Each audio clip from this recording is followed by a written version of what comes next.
So you have your complaint, my dryer is not drying very well. I have to dry it 2 and 3 times to get my clothes dry. What's wrong with my dryer? Why is my dryer not working right? Well, we're gonna go over some things to maybe help out your dryability and things you can check yourself to make sure your dryer is working properly. Look at dryers like this. Dryer is basically a big air pump. All we're trying to do is take that warm air, move it in, get rid of that moist, wet air, and take it to the outside of the home. So things that can affect it is airflow.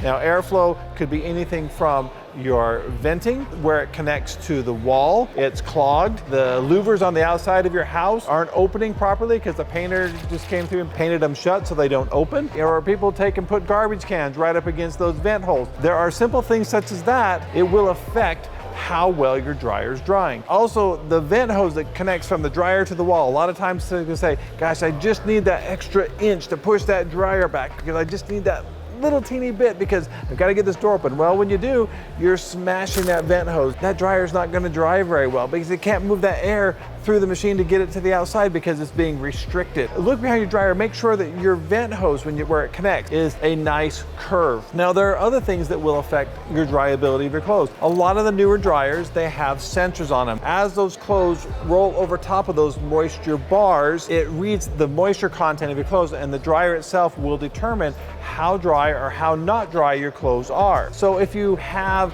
very small clothing, or if the sensor bars are in the back of the unit and the dryer is tipped forward, the clothes will never touch those sensor bars. So it has no idea how wet those clothes are. So it thinks it's dry because nothing's touching it. It says, okay, I'm dry. I'm shortening the time frame. So when you go to grab them, you're gonna say, gosh, these are still wet. Make sure your dryer's level. Make sure the clothes themselves, when they are tumbling, that it does touch those sensor bars. So when it's sensing it properly instead of just guessing what it is. Mixed loads will also have an effect on those sensor bars. So if I'm throwing in a bunch of clothes like this shirt here, which is very, very light, and I'm throwing in like 10 of these shirts, and I'm throwing in one big towel that's real heavy and fluffy, if these are what's rolling across that sensor bar is going to determine it's dry because this is dry, but those towels by no means are dry. It shuts down way too early. Wash your heavy stuff together, wash your light stuff together.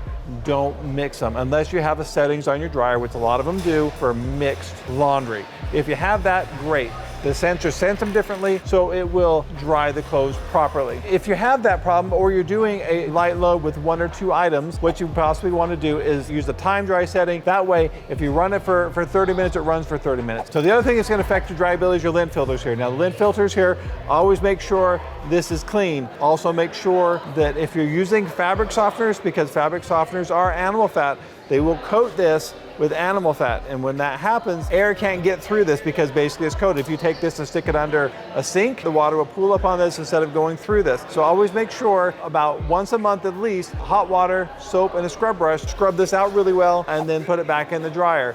That way it'll also allow air to flow through this properly, the faster we can dry the clothes. So always make sure that you do that. That also will help with your dryability. For gas dryers, sometimes people take gas dryers and put them in enclosed laundry rooms where you have a door that shuts real tight, not much air gets in there. If you're putting it in a closed room and you close the door, you're limiting the amount of air that unit has because it's got to burn oxygen. So what happens is it burns all the oxygen up in the room where it's trying to suck new air in. Your flame starts becoming an orange flame instead of a blue flame, so it's not burning as hot. So that will affect how well the dryer dries. With gas dryers, always make sure you leave the door open, you leave it cracked open a little bit so it can suck that air into that room and burn it properly. You're going to get better dryability with that unit. I hope you find this video entertaining, and I hope you find it informative. That's more than anything, and I hope that it's going to help you with your dryer tips. If you have any comments on this video or have any questions, please put them below in the comment section. Please like and subscribe, and we'll see you soon.